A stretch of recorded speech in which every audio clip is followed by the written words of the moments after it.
Hey everybody, this is Brent with Clean Cut Woodworking. I'd like to first off say thank you for your purchase on the router sled.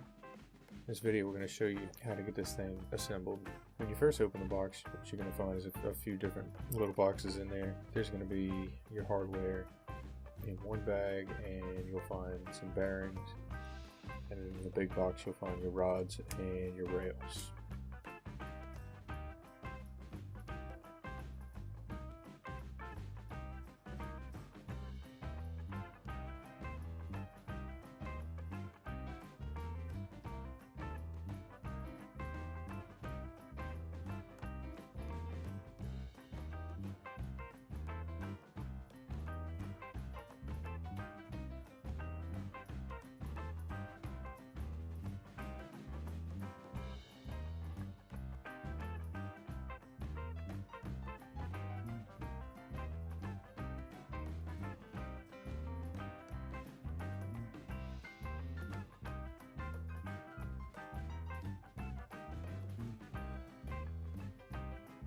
In the hardware bag, you're going to find a couple of Allen wrenches. You should have 16 cap screws and a couple of Phillips head screws. Go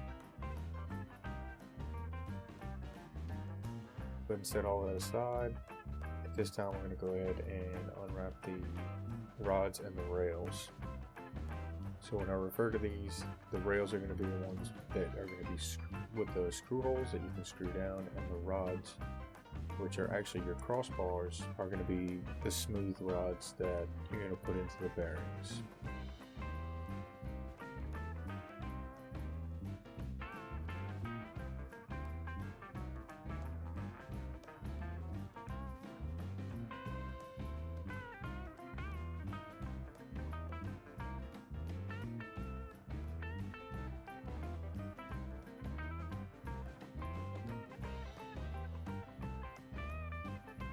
Now we're on to the assembly part. Go ahead and set everything else to the side. What we're going to need is your acrylic top and the 4 bearings. You don't want to take the sticker off of the acrylic just yet. Set your bearings under your acrylic. Go ahead and put all 16 screws in, but don't tighten the screws up just yet. You just want to put them in, kind of hand tight.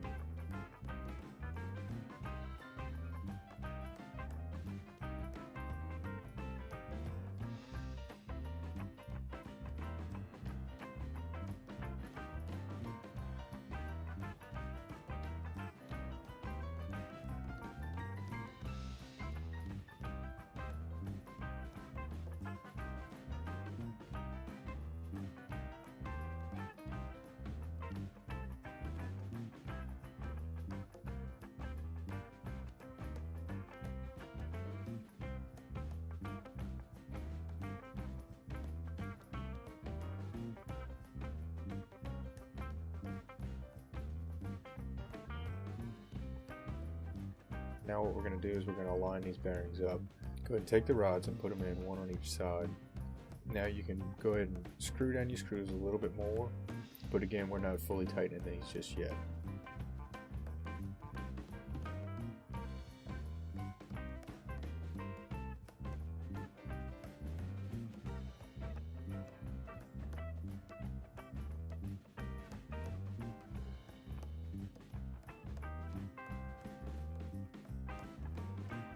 Okay, now that we've got them kind of close, what you want to do is you take and hold your rod with one hand and kind of move it, and then you're going to tighten up 2 screws across from each other. If you notice, I'm starting from one and then going down to the one across from it and moving the rod the whole time. What this does is ensuring that you end up with a good smooth movement for your crossbars.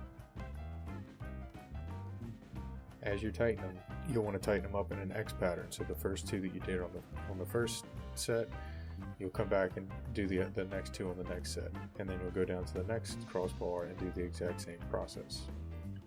As you tighten these screws, just make sure that you're getting a nice smooth movement out of your crossbars.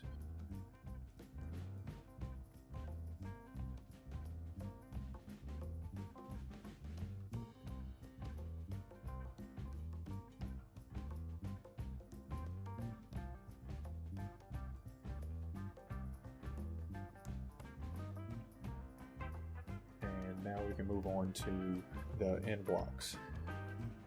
So your end blocks, they line up with both crossbars. You want to make sure that the flat side of the block is on the outside. And then you want to push it in, it'll bottom out to the other side of it. Make sure that they're fully seated. Once each one's fully seated, grab your hex wrench and tighten it down on each side. Then we're going to do the same thing on the next one.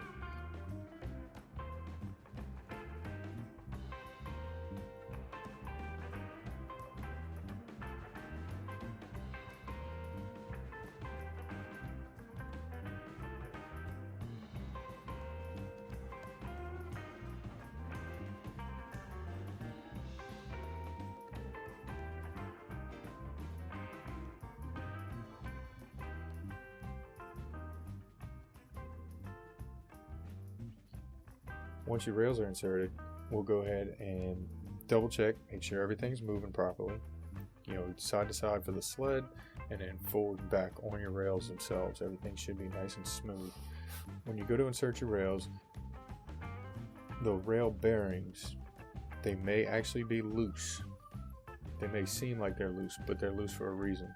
When you go to slide those on, you just want to put one in at a time, and then you'll be able to line them up. Once you get it onto a rail, go ahead and make sure it's nice and smooth. And if your bearings themselves for the rails were loose, go ahead and tighten that black screw on each side of it, on each rail, and then repeat and do the exact same thing for the other side. Once you've got your sled on the rails themselves, grab one of the Phillips head screws and you can screw that down to your workbench or to your flat surface that you're going to be using to flatten the material. Once you get the one screw down, go ahead and put another one in on the same rail that you just put one screw in. Now, for the other side, slide the sled towards you, put one screw in on that side, and then slide the sled away from you and put a screw in on the farthest side. At that point in time, you should have smooth movement forward and back, as well as left and right. Okay, now that the sled's put together, this is a good time to go ahead and take it off of the rails, and we're going to fit your router to the jig itself. I've already pre-marked the center on the acrylic plate to make it easier for you to line up your router plate. Go ahead and place your router plate on the acrylic, center it up, and then mark your holes where you're going to need to drill. We're going to drill the holes out, and that's going to be your holes for you to put screws in to hold your router down to the acrylic plate.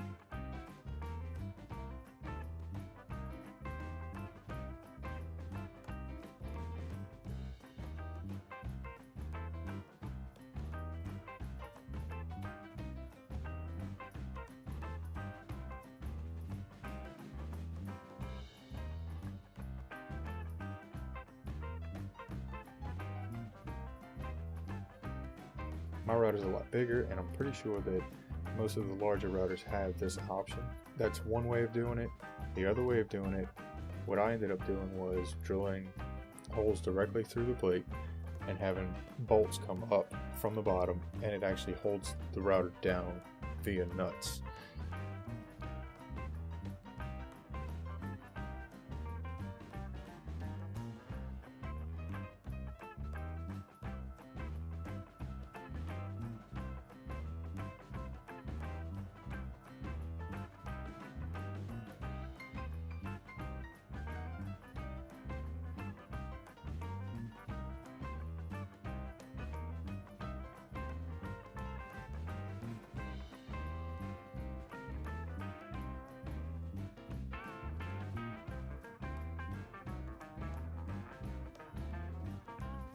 Double check and make sure that your router is actually secured to that plate.